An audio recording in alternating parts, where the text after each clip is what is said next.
Did she tell you? And I'm the savior. And I hang out with our CEO Hall until you bust my seat. Then she comes in and busts the place up.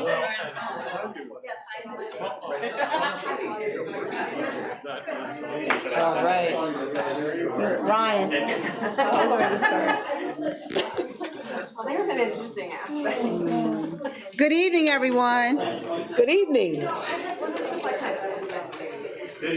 Good evening, everyone. Thank you for joining us for our March 26, 2025 New York City Council Committee meeting. Our committee issues for this evening will be for April 1st and April 15th, 2025 legislative agenda, and we'll get into that. This evening, we have a presentation from Brian Marchuk's certified public accountant from Brown Plus Accountants and Advisors. I just have a brief statement, and Brian, you can take it away. According to Article 137.07, as a local government entity, we should be audited. We should have an audit committee, which we technically do not have, but we will shortly. And an auditing firm should come and present our final audit and our findings in a report to council in an open session to the public, which is why we are here today. Being mindful of our fiduciary responsibilities and the importance of transparency as a government body. Lastly, before we can expect our residents to maintain their financial responsibilities as the city that governs them, we must be the first example of that. And so we're grateful to have Brian here with us this evening, and you can have the floor. Good. Thank you very much. So tonight I'll go over with you a summary of the audit results. I'm not going to go over the specific numbers. It's more important that I go over what the opinions were and the findings that we had. And I will summarize only the more significant findings. I'm not going to go over every single finding. So just to start off with a little bit of background, so we do our audits in accordance to United States generally accepted accounting standards. What that means is that my team has to have proficiency in accounting and auditing, meaning we have to have a certain amount of technical training on an annual basis. So everybody on my team had a 24-hour direct continuing professional education related to government accounting and auditing, and then also another 16 hours of just general accounting and auditing, continuing and professional education, again, in accordance with the standards, and that's done on an annual basis. The next item is we need to be independent. So we need to be independent in both appearance and actually independent. So we can't, if for some reason we had a large outstanding balance due, that the city had a large outstanding balance due to us, we'd be considered a lender at that point and no longer independent. I'm not saying that's what happened, I'm just giving an example. But we need to be independent. The last piece is we have to exercise due professional care. What that means is we need to follow the standards of field work and reporting. So our team we have to do proper planning. Our team has to be supervised. So every time that any of our staff are on the field, we also have a supervisor present as well. Also, we need to obtain a sufficient understanding of the internal controls and then determine the nature and extent and timing of our audit procedures. What that means is then what we do is we start with planning. We assess the risks that we have, and then we develop our audit procedures that we would like to test. And then from there, we can obtain evidence and then provide a conclusion to the audit. So this is what we do in every independent audit. It's also done with our federal audits too. And the city had two audits. They had the main financial statement audit, and then they had the federal audit. So I'm going to go over both of those this evening. The federal audit would be more on the grant side of things, where the financial statement, where the main audit would just be the financial statement numbers is what we're talking about and what they're in compliance with. So jumping into the audit first of the audited financial statements, what we look at is we verify that the numbers on the financial statements are in accordance with United States generally accepted accounting principles. That's the basis of accounting that the city is required to follow. There's different opinion levels that we can give.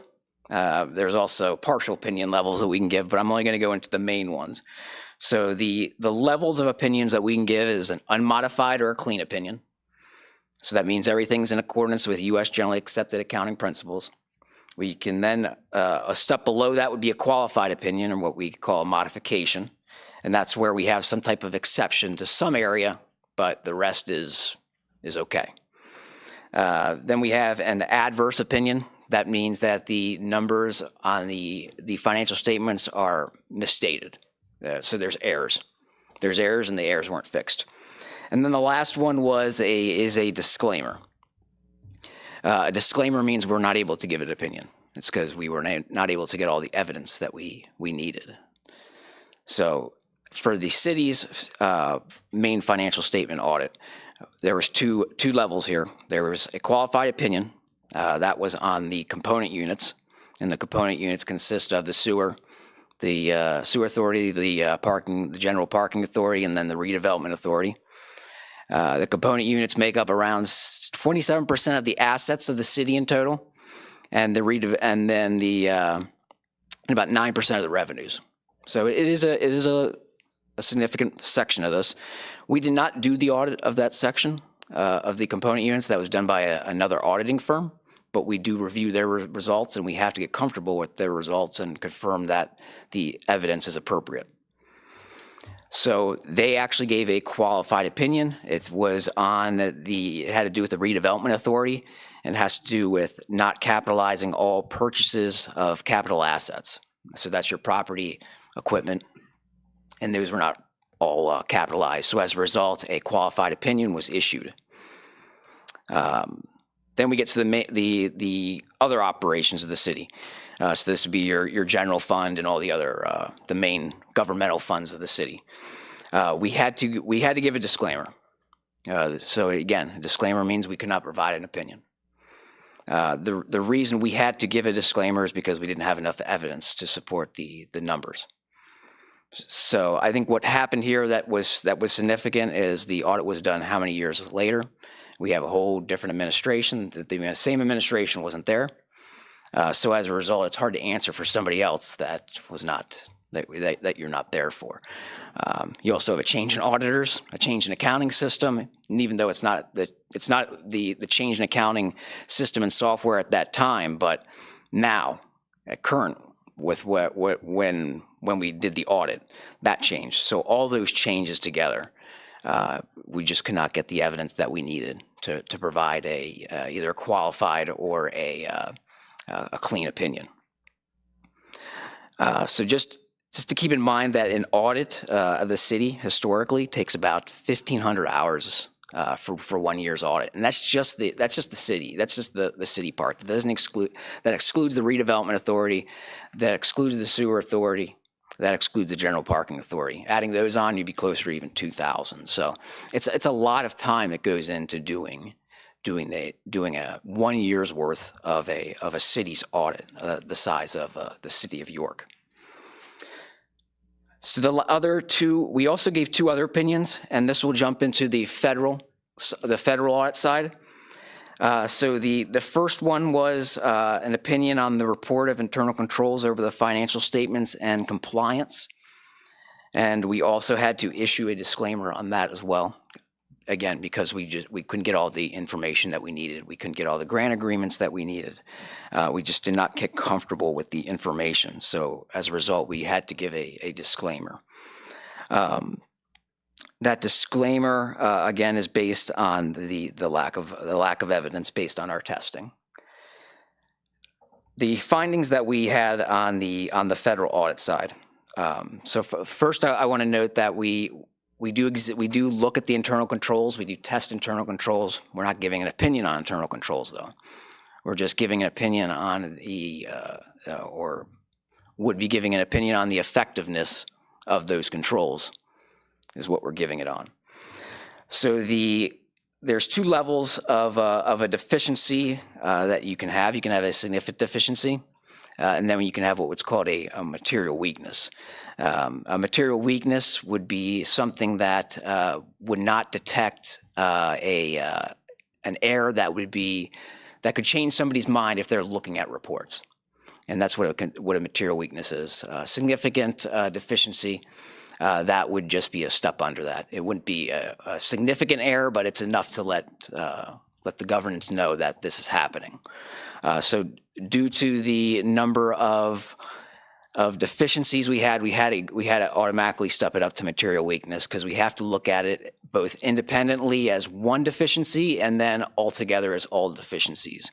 And just due to the number of deficiencies, we had to issue a material weakness. So there were 11. I'm only going to go over the significant ones. There were others that were not as significant. Those can just be reviewed in the report later. So the first one had to do with just the lack of support, why we couldn't come to a conclusion. We had the turnover of key employees. We didn't have those employees we can go to just because they're not here anymore. The software is different than what was previously utilized.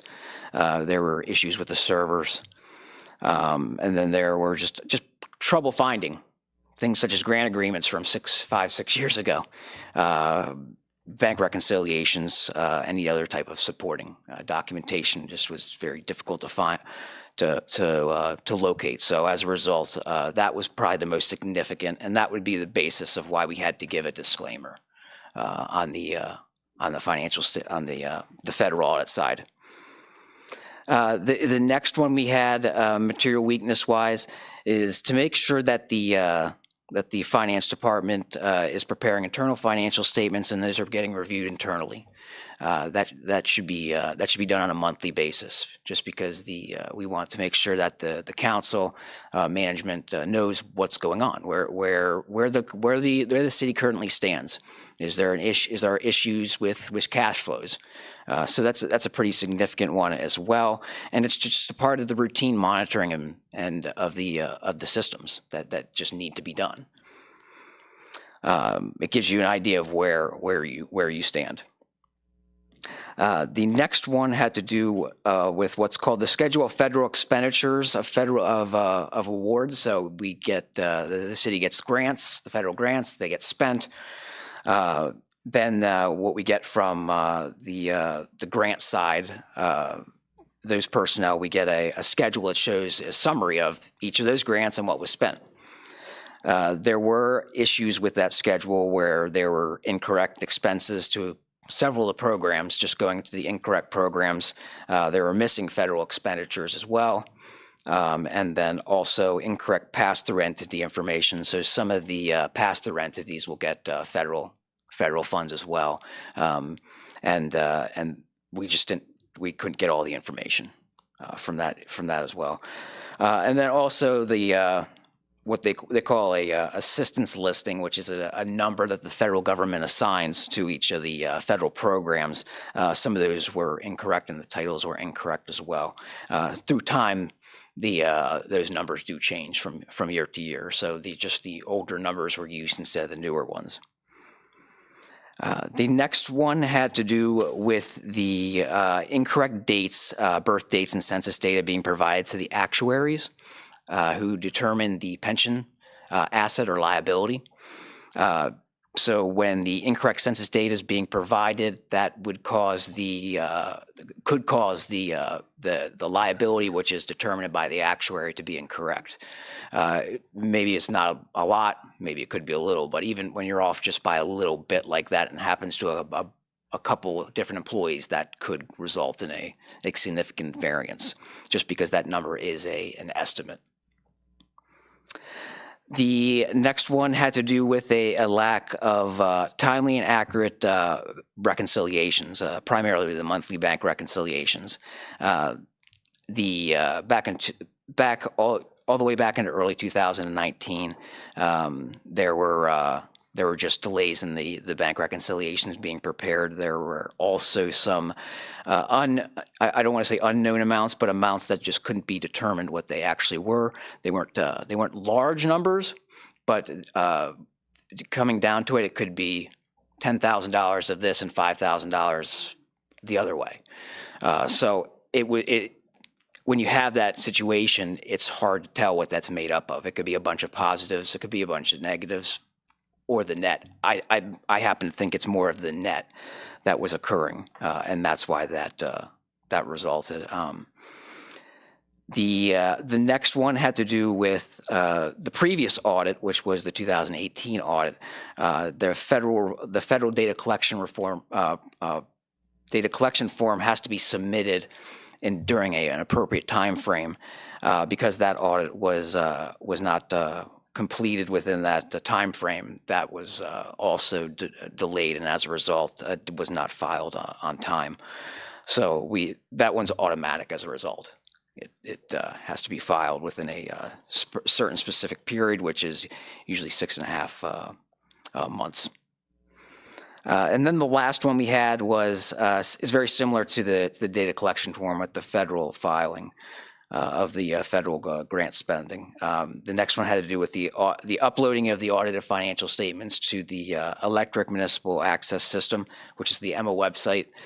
This is what is utilized for the bond funders to make sure that the bond holder, the individuals that have the bonds, are following the appropriate protocols.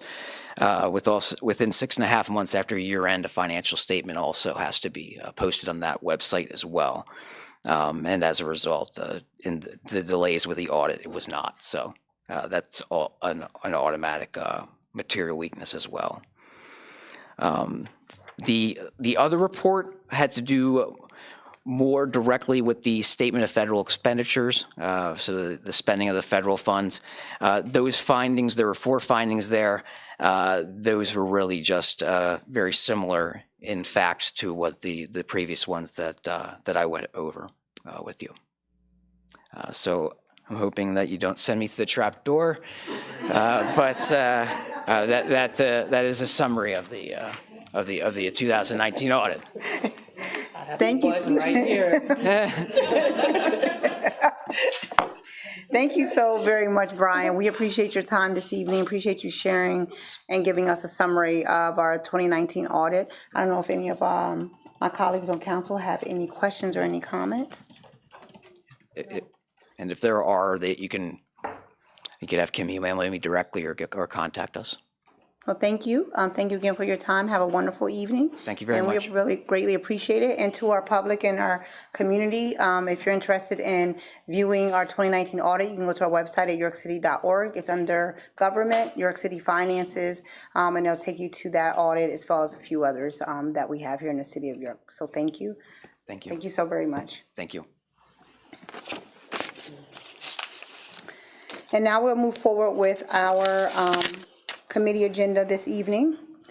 First, under Economic and Community Development, on the agenda is a bill amending the fiscal year 2025 budget for CDBG Home 2024 to 2025 rollover funds. Good evening. Oh, sorry. No, you're fine. I Sorry for cutting you off. was going to call you. I'm Tammy from the city of York, and I'm in Bureau of Housing Services. And we come to you guys every year. This is a rollover from 2024 to 2025 budget. When I do my budget in September, the prior year, most of the time we just presume what we're going to use for the end of the year and what we're going to roll over to the next year. So if we don't use all of our funding, or if we do use the funding, I have to correct it for the 2025 budget. So the numbers that you see on the final 2 columns are the true numbers that's rolling over from 2024. And the first 2 are just presumed. So, and we do this every year. And that's about it. All right. Thank So, you. and the next, okay. Thank you. Counselor, are there any comments or questions for Mrs. Tammy Harvey Bethea? Excuse me. Okay, so the first 2 columns are your budget for 2025, and the second 2 columns, your revised budget. Yes. Are the revised budget amounts, which is a rollover amount? So does the whole 2,000,009, was that not spent in 2024? Or is it a difference of 2,000 that seems to be the difference, is that what is rolling over from 2024? The numbers you just threw out, I don't know. Okay, Where's the 2 million? So the first two columns, add them up. Oh, the first two columns that you see Yep, are the presumed budget that I thought would be used. And the second two is the actual amount of money that's coming from 2024 over to 2025. That's actual numbers that was left over from the 2024 budget.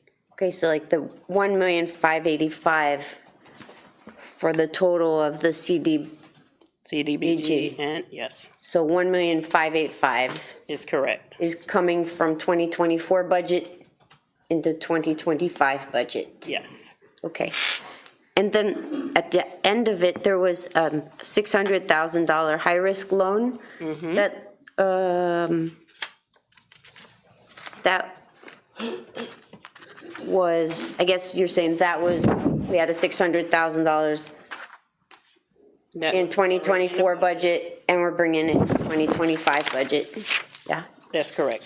Yeah, and that one specifically is a program from the past where there was loans given out that folks have been paying. And the whole purpose of it is when they repay them, we've been collecting them. We budget every year, there's Fund 32, expected revenue, and a little bit of expense just with the bank fees. So this is the first time, and I don't know how long we've, the whole idea was when the money comes back into us, we're supposed to then recycle it back over to Tammy's budget to use for program fees, for program expenses. And so that's what you're seeing here, is that we're actually pulling from the fund balance in 32 and actually moving it over so that they can actually spend it. So that's, which again was the whole purpose of us getting the money to be able to lend it out. And then when we received it back, we're supposed to recycle it back into the program. So that's what is happening for probably the first time in a very long time. thank you, that helps. And where did that money come from originally? Just out of general fund, or was it grant money or a loan? Is it that 108? No. Related. It's loans from the rehab program and, CDBG. yeah, originally. CDBG rehab program. And for loans that people used for, yeah, it was just all rehab. Yeah, we got money from CDBG to give loans out for people to rehab their homes, and then they're paying us back, and now we're recycling it over to Tammy's administrative budget to spend it and use it. Okay, thank you very much. That helps, thank you. Are there any other council comments or questions? Any public comments or questions? Is there a motion to place this on our April 1st, 2025 legislative agenda? I'll move. second? It has been moved and seconded. All in favor? Aye. Aye. And that moves forward, and that will be placed on our April 1st, 2025 legislative agenda. Next up, we have a resolution revising the 2020-2024 annual action plan for CDBG home. Ms. Tammy Harvey-Bethea. I know. And this is really homework for HUD. Okay, so whenever I move the monies over to this prior year, to this current year, I have to go in HUD and actually notify them, but we have a citizen participation plan that we have to follow in order to do that. So this is basically housekeeping for HUD that goes along with the budget for the city. So this is the city part, number one, and then we have the HUD part, number two. So we can stay in compliance. Because if we don't do that part, then we'll get findings And Brian, from the, that's like crazy. he's gonna put us down the track. Yeah. So I have to stay in compliance on both sides. Thank you. Are there any council comments regarding this? Yes, please. Thank you for working with my emails. And I'll just, my basic question is, these are revised numbers for 2020, 22, 23, and 24. And the revised totals of amounts that were funded, right? So it's money that HUD gave the city, Yes. does it equal the amount that we spent? Do you match it so that's the same, this is what we got, this is what we spent? Yes, I always have, it always have to be the same. It just moved from different categories. So when I come to you guys, saying I want to reallocate the money, we have to make sure if I take, I don't care if it's 1 cent, from one line item to the next, I have to make sure HUD know the same thing. So the numbers are the same, or the allocations are the same year, but I had to make sure that each action plan was done to match the amounts that I'm moving around. So the totals for each of these years, you're saying the totals aren't changing, that it's just within line items? That's correct. That's what I didn't know. Yes. I thought that totals were changing. No. And you gotta, because we're not getting more funding. We had a certain allocation of funding for each one of these grant years, which every operating budget year, we have multiple HUD grants per year in there. That's where the cost centers have the dates in them. That's, when you look at the budget amendment, you'll be able to see by, oh, this is 20, 21, 25, that's for the year of the plan. So what happens is that, again, this is something that we do sometimes multiple times a year, is that obviously each grant year of funding that we have, there's a plan put in place to how to spend it, and that's the action plan. So every time that we get through a certain period, either we decided that whoever our subrecipient was going to be isn't working out, or they need more money or whatnot, they have to shift the money. It's the same money, just in different buckets.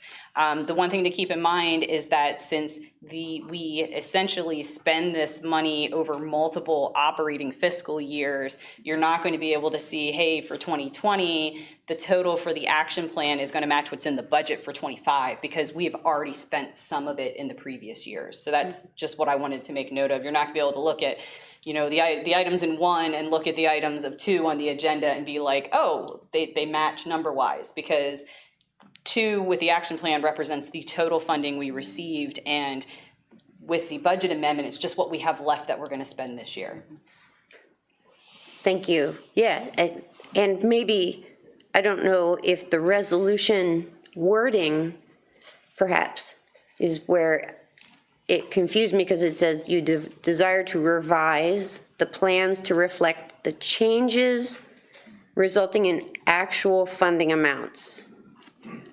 So Funding of the sounds programs. sounds like total to me, but we're just talking about line items, and that's where I was thinking total amounts, not necessarily line items. And you're saying that these total amounts were already reported, and this is, Yeah, when it says funding amounts, it's not the total funding the city get, it's the funding we plan on giving to these different subrecipients for these different purposes. So that's the funding to each of those buckets, not the overall funding for the city. right. No more money coming in, it's just we're changing the way we're handing it out. Right, and just, it's about $2 million per year, so I just was trying to get a sense of what the changes were. Were there any significant changes for any of those years? Significant meaning like anything over, I don't know, $400,000 or $500,000, or everything's just little? No one gets that much. Just not great. No one gets that much out of the 2 million. Yeah, no, we only get 1.5 total, so no. Oh, with the home No. too? Yeah, it's usually small amounts, if we don't use like, for example, $8,000 in 2020. When I came to you last committee meeting, I was telling you about our budget and how we was trying to clean up all the old funds.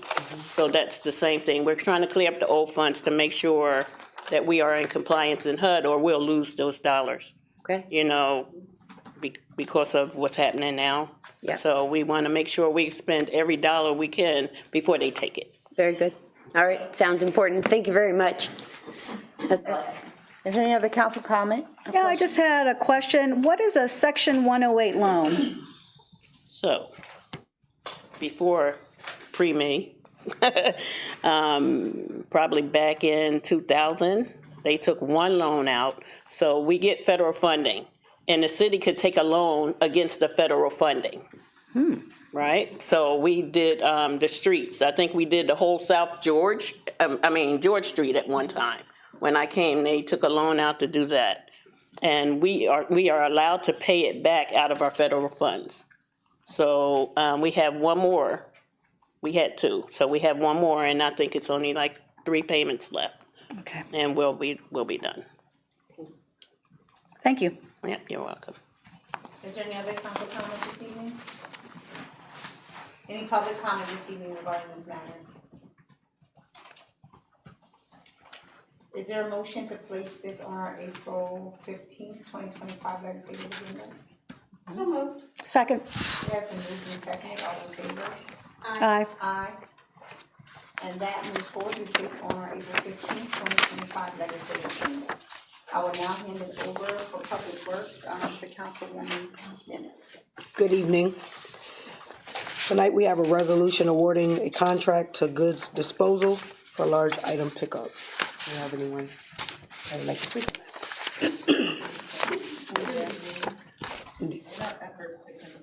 Your mic? Good evening. In our efforts to reduce the collections contract, originally the large item collections was going to be done in-house.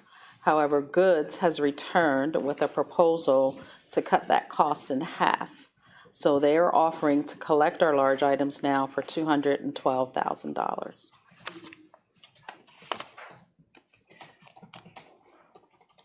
Alrighty. Is there any council questions or comments? I just want to, maybe clarify this for anyone listening. We've already been given this information, but this offer from Goods comes in at substantially less than what it would have cost us to do this. In terms of buying a truck, hiring staff. So, in the end, the greater savings is in this contract. Benefit to the city, yes, and the residents, of course. And Council President, if you don't mind, I just want to clarify that the bulk item was bid out under the original contract, and they came in at 500,000, I believe.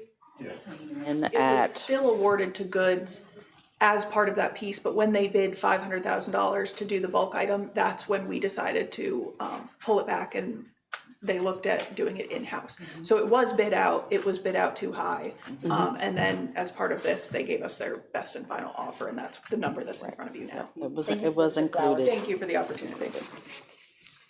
Thank you. Is there any more council comments or questions? No? I don't have none. All right, is there any public comments or questions?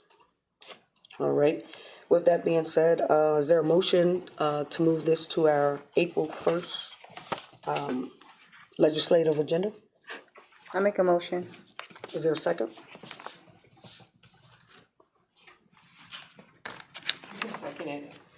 Second? All right.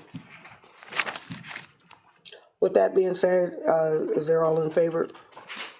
Aye. Aye. Oh, all right. So that's going to be put on the legislative agenda for April the 1st, and so that moves forward. Second, we have a resolution revising, I'm sorry, I'm on the wrong thing. Resolution of authorizing signature for the DCNR grant application, and that's pertaining to Farker Park master plan. And Yes. Can we have India, please? Yes. We are currently applying for a grant to fund the construction side of the Farker Park Master Plan. And the grant requires a resolution to authorize a signature by the mayor. Okay. All righty. Is there any council comments or questions for Ms. India? I have none. None. Is there any public comments or questions? All right, with that being said, is there a motion to move this to the April 1st legislative agenda? I'll move. Second. All right, it's been moved and seconded. All in favor? Aye. Aye. Aye. All right, with that being said, it will be moved to the legislative agenda for April the 1st. Thank you. Thank you. Up next for police, we're amending the fiscal year 2025 budget in the amount of $33,438.89 for purchase of laptop supplies for GBI initiatives. And I don't see anyone here from York City Police Department, so I hand it over to Kim, our business administrator. Yep, I helped them with this. This essentially was a grant that we had for, I think, 2 years previous to this. that we had used towards this purpose and other purposes as a pass-through through the county. And ultimately, the grant was supposed to end December 31st, 2024, so that we didn't include it in the budget. And it was reimbursable, so it's just money that they weren't able to spend before the deadline, not like we had to give money back. And then they came back and said, nope, we'll give you one more year to spend it. And everyone said, great. And so now we're just asking to add it into the budget so we can spend it. This will go, additional funding to go towards the program that we do have ARPA funding for the More Graduations, Less Funerals, where they actually do have, I believe, at least a half a dozen students that we're working. Because at first it was like, oh, they might need laptops and supplies. Now we're realizing, yeah, but they need drug tests for the CDL programs. Like, there's all kinds of things we're working on at the moment to help individuals get past those prerequisites so they can go to these programs. So this funding will help. Thank you, Kim. Do we have any council comment or questions? I know I did talk to Commissioner Muldrow, and he shared in the More Graduations, Less Funerals program that is under this grant that 27 people have totally applied. 2 have already graduated. 9 are currently enrolled in various schools and programs. He said 5 applications were submitted last week for review and 5 more to be submitted next week for review. So it appears that the program's doing very well. Do we have any comments from the public or questions? Okay. I make a motion to place this on our April 1st, 2025 legislative agenda. Second. All in favor? Aye. Aye. And that moves forward to be placed on our April 1st, 2025 legislative agenda. Up next, in general, we have a bill amending the fiscal year 2025 budget in the amount of $10,000 for other professional services.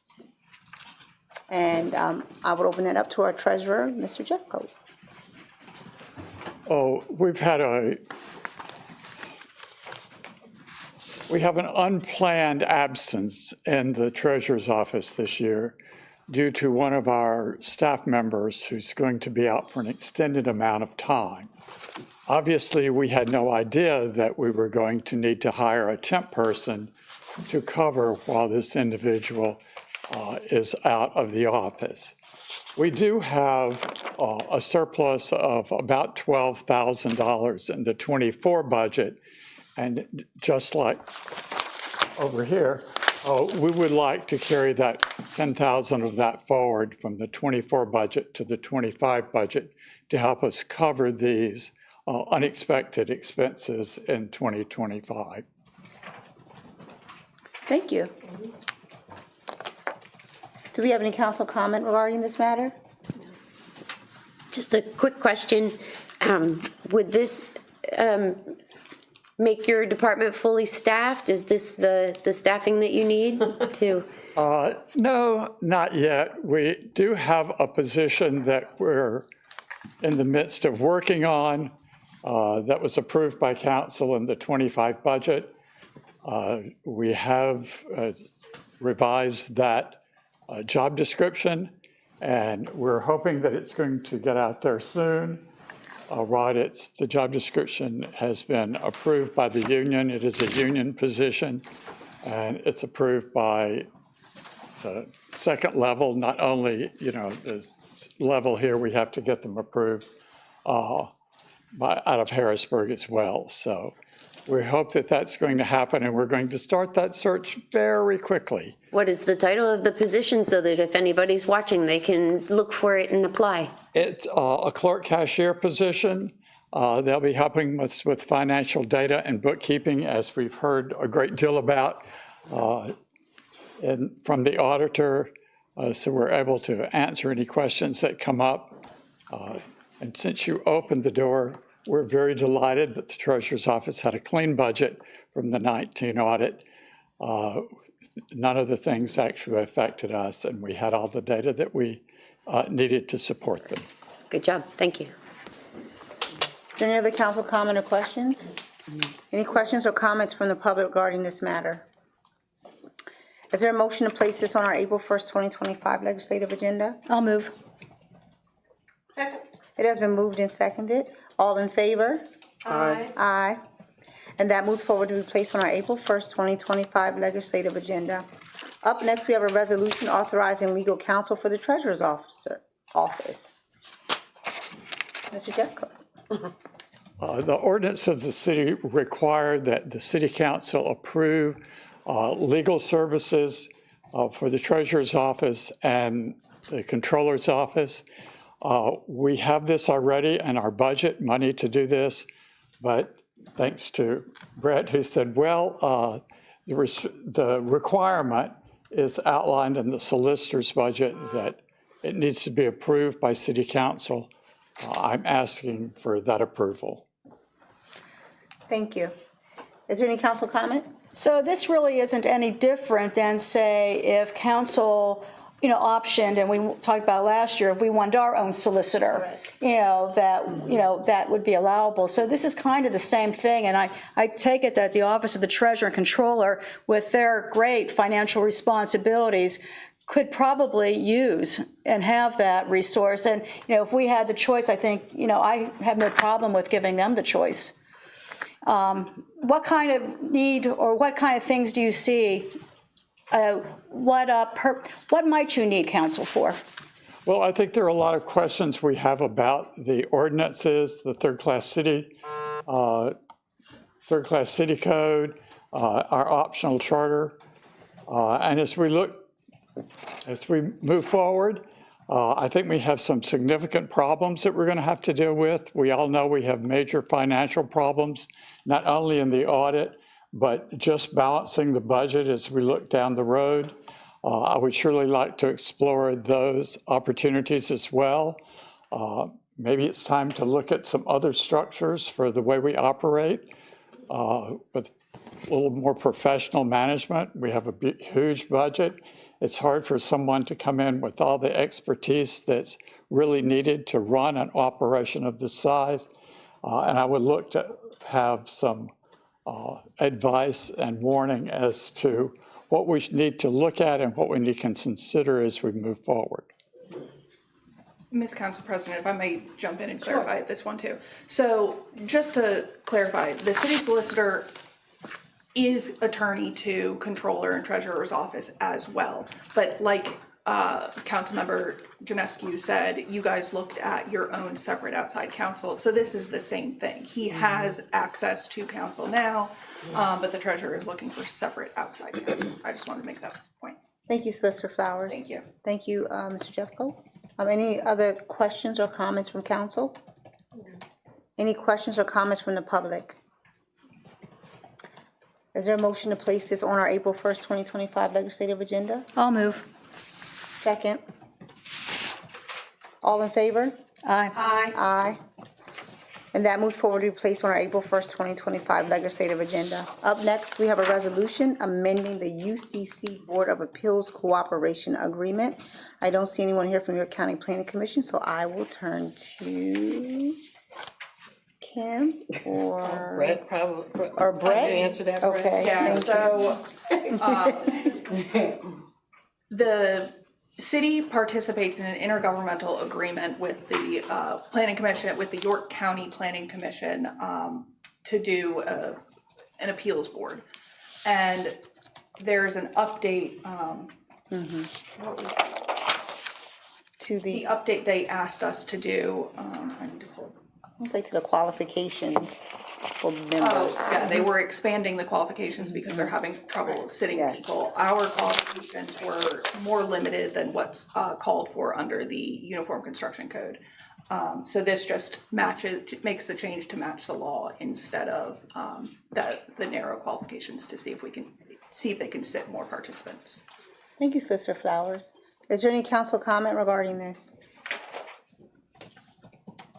Just briefly, for the benefit of people who are watching and didn't read this, the training and experience may consist of licensure as an architect or engineer, experience in the construction industry and training, and experience as an inspector or plan reviewer, versus the previous, which required to be licensed as a plumber, electrician. It was very specific, mechanical engineering and such. So I just wanted to help clarify for people who haven't read it, that they might qualify and should look into it. So, thank you. Councilwoman Buck. Is there any other council comment? Any public comment regarding this matter? Is there a motion to place this on our April 1st, 2025 legislative agenda? So moved. Second. All in favor? Aye. Aye.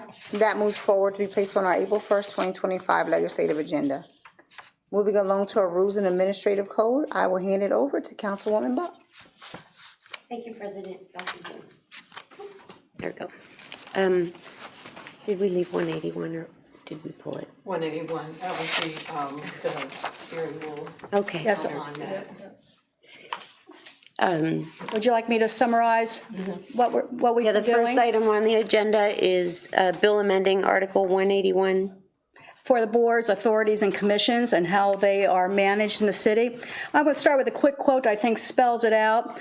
And, you know, I observe this in my attendance at these meetings. Boards and commissions are designed to give citizens knowledgeable with their respective field a voice in their government and provide a means of influencing decisions that shape the quality of life for the residents of our city.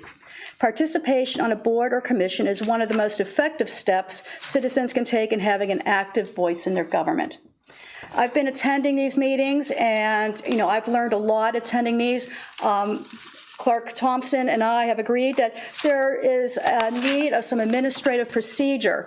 Right now, the current bill really just outlines, you know, the ethics involved, and you don't get paid. But what I'm finding is that because of the importance of these boards and how these decisions, you know, have an aggregate effect on the future of our city, that we needed to build up the administrative process for attracting and retaining volunteers from the community on these boards.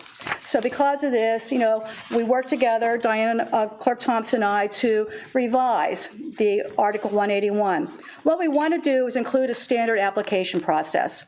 I sat by a gentleman at one board meeting for 6 months. He wanted to join, but he went to the website and there's no instructions on how to join, how to volunteer. I visited a number of municipalities in Pennsylvania outside. Every single one of them had an application procedure, a button to click, how to apply. One city went as far, and I always view these things when I sat on them as a professional, unpaid professional experience, actually took each of their employment application. Also, what happened recently is we approved somebody for a board that was not a city resident. We went back and looked, and there was no address on the resume. Addresses aren't necessarily included on those anymore, but if someone's completing an application, their address will be there. So I think, you know, if we want to attract applicants, you know, we don't want to discourage people by making it hard for them to figure out how to sign up, but we also want to make sure that, you know, the criteria are met to qualify for these boards. And so this would formalize that process, and I think it would be a benefit for the city. These applications completed will go to, and I believe this is happening informally now, go to the directors or the personnel managing these boards for a review. I would strongly suggest that they follow up with the optional interview that we're providing in this. I've had a few board members, you know, who are new say, I have no idea what I'm doing here. You know, they're interested, they have skills, but no one's really explained to them their function, you know, what should be shaping their decision-making on that board. I think it would be helpful to have that face-to-face. We've also established an attendance policy.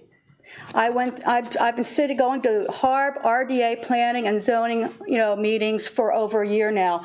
And at one board, there was one member that did not show up at a single meeting. Planning Commission has had to, you know, be canceled because in a year because twice it could not make quorum. So I really feel that, you know, we need to, you know, that people need to commit to this, and that if they're not committing, we, you know, should have a procedure and a process in place for, you know, letting them go and then letting someone else step up to take their place. Because I've learned so much attending these boards and people have noticed that I am there, I am suggesting, well, it's in the ordinance, but how this looks depends on any council member, but, you know, we're adding a council liaison. That doesn't require anyone to attend meetings, but a face, someone that a board member can contact, or maybe the facilitator of that board if they need assistance or want, the council to know something. I think it would really benefit the city if, and I think, it would be appreciated if council was, has that invitation to be more engaged with this process. There were some things that we desired, but we could not put in there. Training requirements. It is evident as I watch these boards that some training is needed. Training is offered by DECD, but apparently, it's not really been well attended. People are not taking, they're not accepting it, or they don't have the time, or whatever.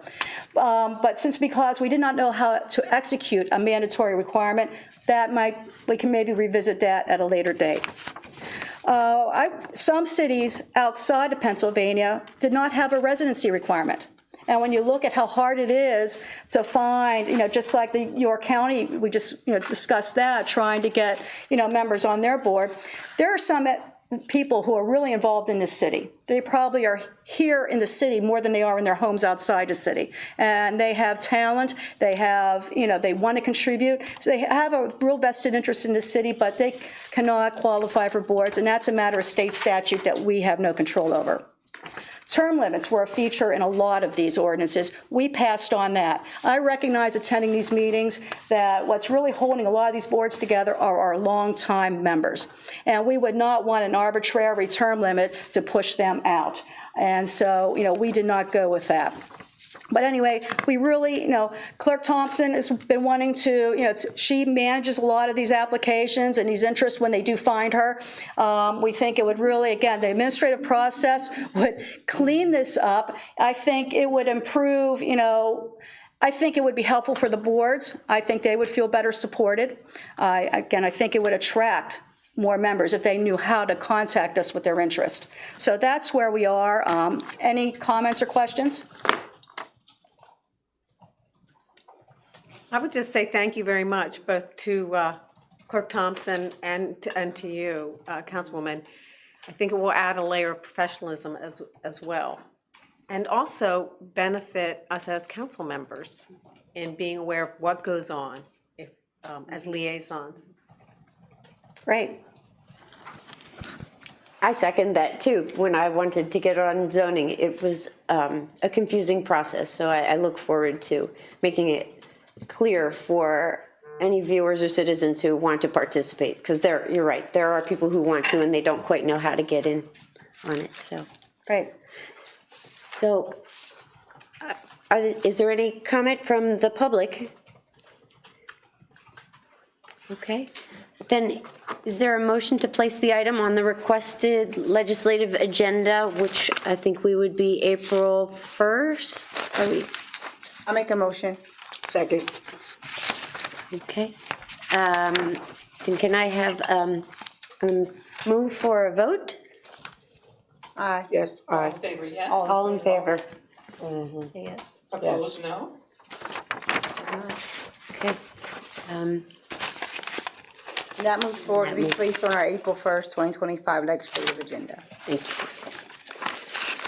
The next one. Okay.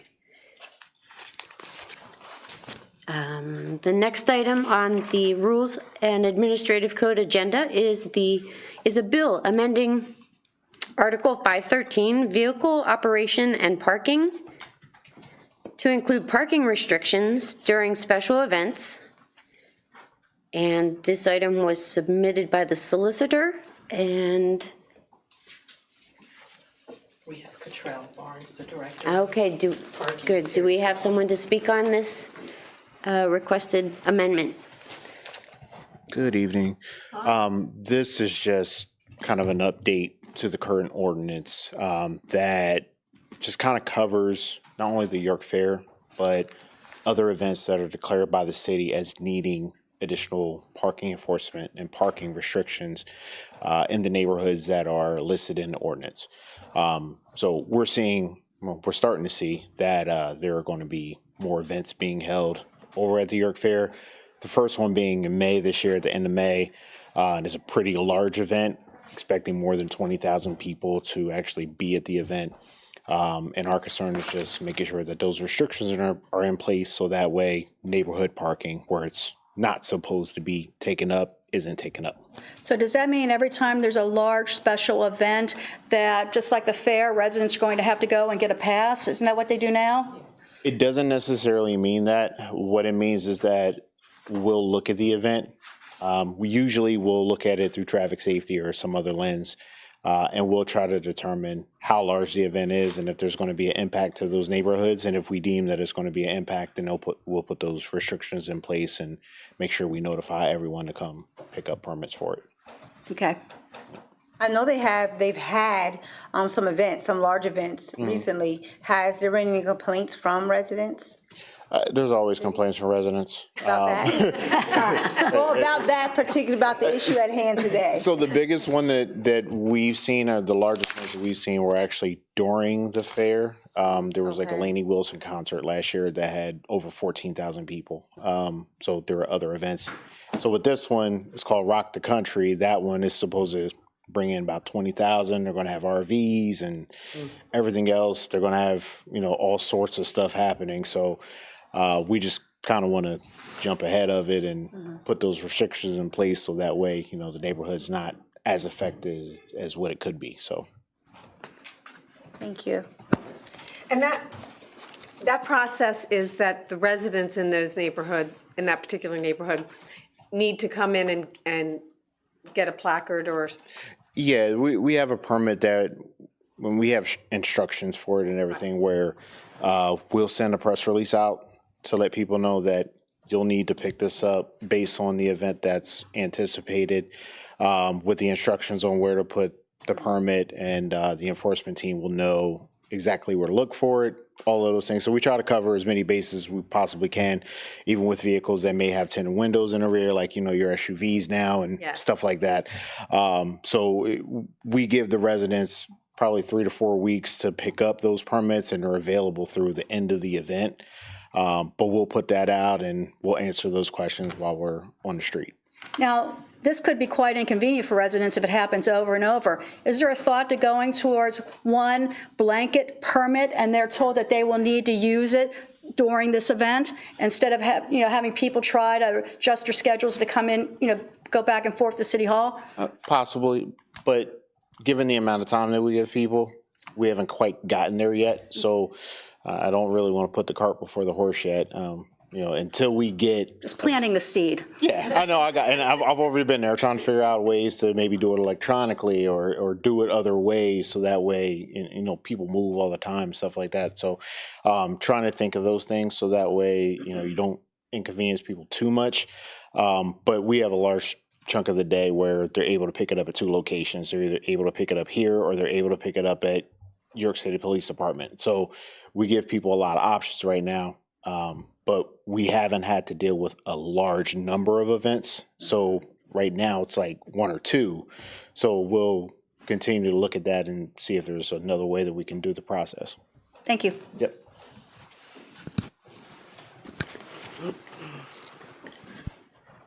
I did actually want to second what Councilwoman Janescu is saying, because we did talk with some residents over there, and it is a burden for some of them to come pick up a placard. So I hope you will be able to come up with a way for people who maybe don't drive a lot or have some mobility issues to find a way to get them a placard, and perhaps a longer term placard. That's what one person said, that it was a pain to have to keep coming down to get them. So maybe I'm glad to hear you're working on a Yeah, I will say way. that with our enforcement team, when people call us to say, hey, I can't come down, like, we will drive the permit to them. Okay. Oh, that's good. So we've done that plenty of times. Great. If we're on the street and, they're out there at that point and someone says, oh my God, I haven't been able to pick up a permit or anything like that, then our enforcement team will have additional permits to be able to issue to people, and they'll let us know what they are. So there's numbers of ways that we've been able to do it so far, but, always looking to improve the process. So we'll continue to do that. Thank you.